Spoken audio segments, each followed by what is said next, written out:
Opa pessoal, tudo bom? Hoje vai ser o lab relacionado a VMware, vai ser a implantação e a configuração de máquina virtual. Também será apresentado um sumário de algumas funções importantes dentro do VMware. Primeiro vamos começar com o processo de instalação.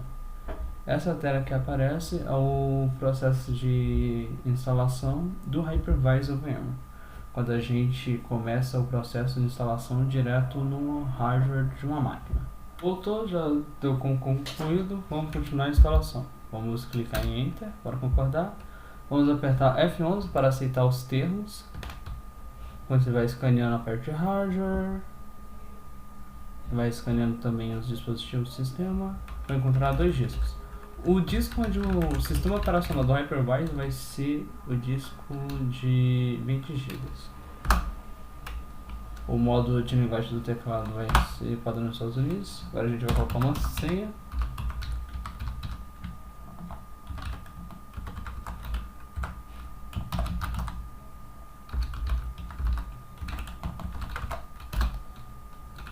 E vamos dar um F11 para começar o processo de instalação do Hypervisor no disco. Vamos agora selecionar, apertar Enter para poder remover a mídia de instalação após o reboot. Agora vai iniciar o reboot e na próxima já vai subir o servidor com o DHCP configurado certinho. Vamos aguardar, está subindo. Show, já podemos ver que ele pegou o IP 192.168.3.97. Já vamos pesquisar aqui no Chrome. Aqui já tá ele, calma aí, ajeitar a tela. Foi. E já estamos ele, vamos tentar acessar. Usuário padrão root e a gente vai colocar a senha configurada no início. Show, já conseguimos aqui acessar o VMware. Agora aparece uma mensagenzinha padrão e vamos começar com as seguintes configurações.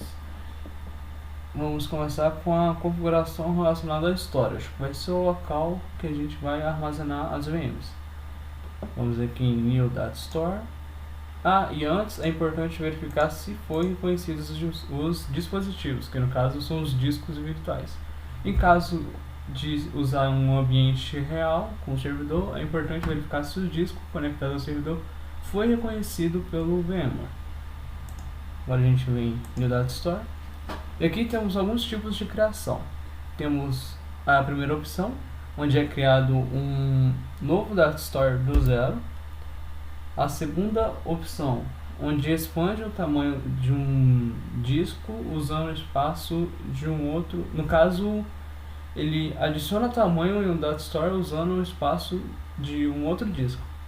Aí a terceira opção, ele expande o tamanho de um Data Store usando um espaço livre de um outro Data Store existente. E no caso a quarta opção, ele monta um Data Store com base em um compartilhamento de rede. A forma que vamos criar vai ser a primeira opção, criar um Data Store do zero. Aqui podemos colocar o nome, vamos colocar Data Store _HDD. Vamos selecionar o disco de 50 GB, que é o único que nós alocamos. Aqui podemos usar todo o tamanho do disco ou podemos customizar, deixando ele da nossa preferência. No caso, vamos usar agora o disco inteiro, o Next e Finish. E vamos criar aqui. Criamos o Data Store, bonitinho, perfeito. A gente pode acessar ele aqui, criar alguns diretórios para poder armazenar algumas ISOs, caso a gente queira implementar. E agora a gente vai para a configuração da máquina virtual. Mas antes disso, eu vou fazer o upload de uma ISO aqui para a gente poder estar fazendo um teste. Para realizar o upload de uma ISO, a gente vem em Data Store Browser e seleciona a opção Upload. E nele vai ser buscado em nosso computador os diretórios onde pode possuir as ISOs. Aí no caso eu vou fazer o upload da ISO de um CentOS. que comece. Esse processo pode ser meio longo, então é importante a gente aguardar. Show, terminamos o upload. Agora vamos configurar a máquina virtual. Vamos em Virtual Machines e criar uma nova máquina virtual. Aqui temos 3 tipos de criação: criar uma nova máquina virtual, que no caso é criar uma do zero, fazer a implementação de um arquivo de uma máquina virtual, sendo um arquivo OVF ou OVA. Esse arquivo é gerado quando a gente extrai uma VM. Com isso a gente pode criar um template dela, com todos os arquivos de configuração dentro, até conteúdos, e fazer o upload para um novo host. E podemos também registrar uma máquina virtual existente. Vamos em Next, selecionar o nome, SRV CentOS, família Linux, CentOS 7. Vamos no Next. Aqui escolhemos o Data Store, que vai ser selecionado para armazenar. Aqui são as configurações de customização de hardware. CPU, a gente vai trabalhar somente com uma mesmo. Aqui, por ser somente uma CPU e somente um socket, a gente vai estar trabalhando em um núcleo por um socket. No caso, se fosse 2 núcleos, também seria a mesma coisa. Aqui temos a opção CPU Hot Plug. O que ela faz? Ela permite que seja adicionado mais recursos de CPU na VM sem precisar que ela seja reiniciada ou desligada. Aqui temos a parte de Hardware Virtualization, que permite com que a gente possa ter uma virtualização dentro da VMware, como por exemplo, a gente pode instalar um VMware e instalar um KVM dentro do VMware. Com essa opção aqui, a gente pode ter uma virtualização alinhada, que seria uma virtualização como se fosse em camadas, só que não como camada padrão, mas tipo uma virtualização em uma layer e depois um outro tipo de virtualização em outra layer. E com isso só vai se aprofundando e tendo os níveis de alinhamento. Aqui temos a função IO. Ela permite a passagem direta de hardware PCI Express para as máquinas virtuais, ou seja, faz com que as máquinas virtuais consigam detectar esses hardwares PCI Express. Aqui em memória a gente pode selecionar 2 GB. Aqui na opção de Reservation, o que seria isso? Ele aloca somente determinada quantidade de memória. Tipo, se você alocar 16 GB de RAM nessa VM e clicar na opção Reserve ao Guest Memory, ele não deixa que outra VM ou hypervisor mesmo utilize uma possível memória sobrando da VM. Por exemplo, a gente tem um consumo normalmente de 10 GB. Uma outra VM ou hypervisor pode utilizar os 6 GB sobrando dos 16. Aí para não acontecer isso, a gente reserva toda a memória para a VM. Aqui também temos a opção Memory Hot Plug, que permite que seja adicionado mais recursos de memória sem precisar desligar o host para fazer essa configuração. Agora na parte de disco. Aqui temos alguns tipos de provisionamento de discos, sendo o Team Provisioned é uma forma onde o espaço é alocado de acordo com o que a VM ocupa. Tipo, se você cria um disco de 20 GB e a VM ocupa 10 GB, o arquivo de disco dessa VM vai ter o tamanho de 10 GB. E com isso vai aumentando até estar lotando o disco. Na segunda opção é configurado o espaço de forma antecipada ao disco, sendo um tamanho fixo, ou seja, se você configurar um disco de 20 GB, o arquivo do disco vai ser 20 GB. E a terceira opção, o espaço também é antecipado ao disco, mas o espaço é alocado sob demanda, ou seja, de acordo com o que a VM grava os dados, o tamanho do arquivo de configuração vai aumentando. Aí aqui também temos um limitador de IOPS, que é a entrada, que é um input e output do disco, ou seja, a entrada e saída de dados. Aqui temos os modos de disco, sendo dependente, onde faz com que a snapshot, quando tirada, salve as alterações do disco. Aí também salva essas alterações de discos com o conteúdo dentro. Aí com isso, caso volte para uma snapshot antiga, todos os arquivos voltarão de acordo com a snapshot antiga. Tipo, essa snapshot, quando o modo de disco está configurado como dependente, faz meio que um backup até dos conteúdos dentro do disco. Aí para o modo independente e persistente, seria o que? As alterações no disco não são capturadas pela snapshot, ou seja, os arquivos configurados não são gravados, mas todos os dados são salvos permanentemente, mesmo depois de uma reinicialização ou desligamento da VM. Aí temos aqui independente não persistente, que seria o que? Os dados não são salvos permanentemente após uma reinicialização ou desligamento.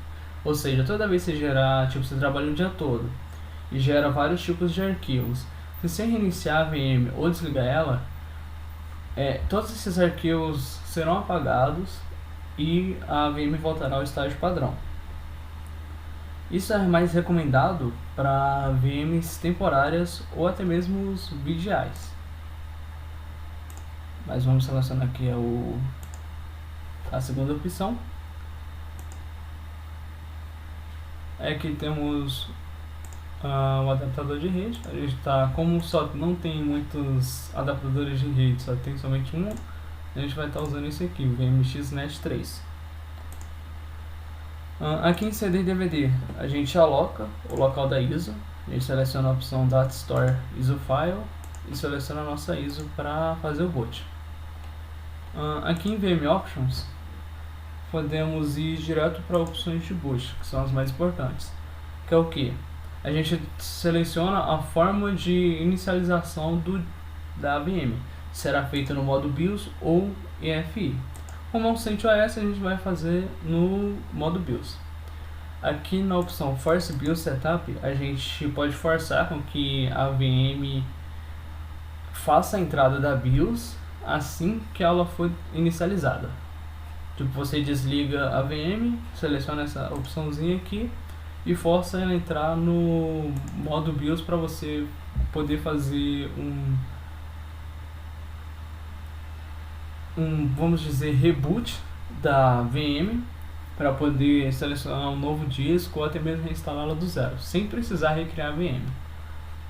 Aqui, caso haja falha e não encontre nenhum dispositivo de boot, selecionando essa opção faz com que o VMware busque um dispositivo de boot a cada 10 segundos ou até menos. Pode ser 99 segundos, ser alguns minutos no caso, pode ser 1 segundo e por aí vai.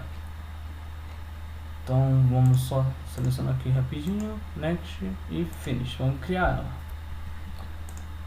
Criamos aqui, aí a gente só seleciona e coloca Power On. Que houve falta de recurso suficiente relacionado à memória RAM para a inicialização da VM. Como já adicionei mais recursos de memória RAM ao host, vamos estar iniciando a VM aqui para testar. Show demais! Aí com isso é só seguir o processo de instalação do CentOS, que não vai ser mostrado nesse vídeo, provavelmente vai ter um outro lab aí relacionado. Então já vamos desligar aqui. Na verdade, pode esperar um pouquinho só para ver se aparece na tela de inicialização, para ver se realmente deu tudo certinho. No caso de inicialização de instalação.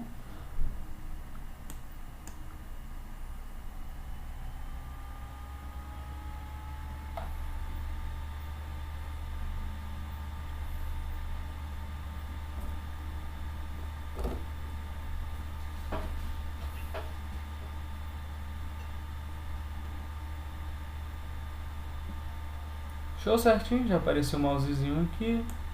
Bora esperar um pouquinho. Show, já apareceu a tela de boot aqui para a gente começar a inicialização. Vamos desligar ela, que nesse lab não vamos mostrar isso. Aqui na parte de Navigator temos a parte de Monitor. O que seria? Aqui mostra um gráfico de um tempo de 1 hora para a gente verificar como os recursos estão. Aqui a gente tem um gráfico relacionado a nível de uso de CPU. Aqui um de memória, normalmente está zerado. O de largura de banda com a transmissão na placa de rede e o uso de disco. Aqui em hardware podemos ver as falhas relacionadas ao hardware, que vai avisar nessa parte. Storage não foi configurado nenhum storage aqui para a gente poder verificar o status deles. Aqui a gente vê os eventos que ocorrem no VMware, como por exemplo o desligamento do host CentOS e também a parada do host CentOS, foi feita antes. Aqui são as tasks que o usuário root realizou, como por exemplo a inicialização e desligamento do host CentOS. Aqui a gente verifica a localização dos logs. Por exemplo, aqui temos os logs de autenticação, onde dentro de varlog out.log vai estar os logs lá relacionados à autenticação de usuários. E aqui também temos a parte de notificação. Aqui na parte de Manager, que seria gerenciamento, temos as opções avançadas aqui para mexer no nível mais, digamos que abaixo do sistema operacional, algo que pode fazer a nível de linha de comando. Aqui temos o Auto-Start das VMs, aqui a gente verifica se foi aplicado o Auto-Start nas VMs e também verifica a ordem de inicialização automática. Temos aqui a parte relacionada a swap. Também temos a parte de horário e data relacionada ao host VMware. Vemos aqui em hardware os PCI devices, que são os dispositivos PCI. Aqui vai mostrar os dispositivos localizados pelo VMware. Na parte de gerenciamento de força, está relacionado à energia. A gente pode selecionar a política de energia relacionada para uma alta performance no host. A gente pode deixar ele sem um gerenciamento de energia, ou a gente de forma equilibrada pode reduzir o consumo de energia do host, mas com um comprometimento mínimo do desempenho dele. Aqui vemos a parte de licenciamento. Quando instalado, o host da VMware entrega uma licença trial de 30 dias para você testar e fazer teste, para testar e implementar algumas features novas. Aqui em parte de pacotes, vemos todos os pacotes instalados no host VMware. Pode até haver pacotes aqui relacionados a gerenciamento de algumas VMs ou das VMs em si. Na parte de serviços, a gente vê alguns serviços usados no VMware, disponíveis no VMware, como por exemplo o serviço do Shell, ISXi e o SSH, que quando ambos estão ativados permitem que a gente acesse o host via SSH e faça modificações nele que não é possível fazer na interface gráfica. Aqui na parte de segurança e usuários, vemos o nível de aceitação de pacotes, onde os pacotes do VMware são denominados VIBs, e a gente verifica se podemos aceitar esses pacotes somente de parceiros relacionados a VMware, ou podemos aceitar pacotes de toda a comunidade. Na parte de autenticação, a gente pode integrar o host VMware ao AD, para poder fazer todo o gerenciamento de usuários que irão acessar o VMware pelo AD. Aqui vemos o certificado web, onde seria o certificado HTTPS, que a gente pode implementar. Aqui nessa parte podemos criar os usuários, dando nome, descrição e senha. Aqui são as políticas que a gente vai atribuir a esse usuário. Por exemplo, se a gente gerencia um host VMware e determinado cliente quer ter acesso total a ele. Não é seguro dar o cliente um acesso administrador, porque ele pode fazer alguma coisa lá que pode tornar o ambiente dele indisponível por certo momento. Com isso é recomendado criar um usuário específico para o cliente e dar a política ao usuário uma política de somente leitura, onde ele só vai poder acessar os recursos e visualizar o que pode estar relacionado aos recursos, não podendo editar os mesmos. Aqui na parte de lockdown temos a parte de manutenção. Quando o host entra em manutenção, a gente pode colocar em modo lockdown, bloqueando o acesso a ele.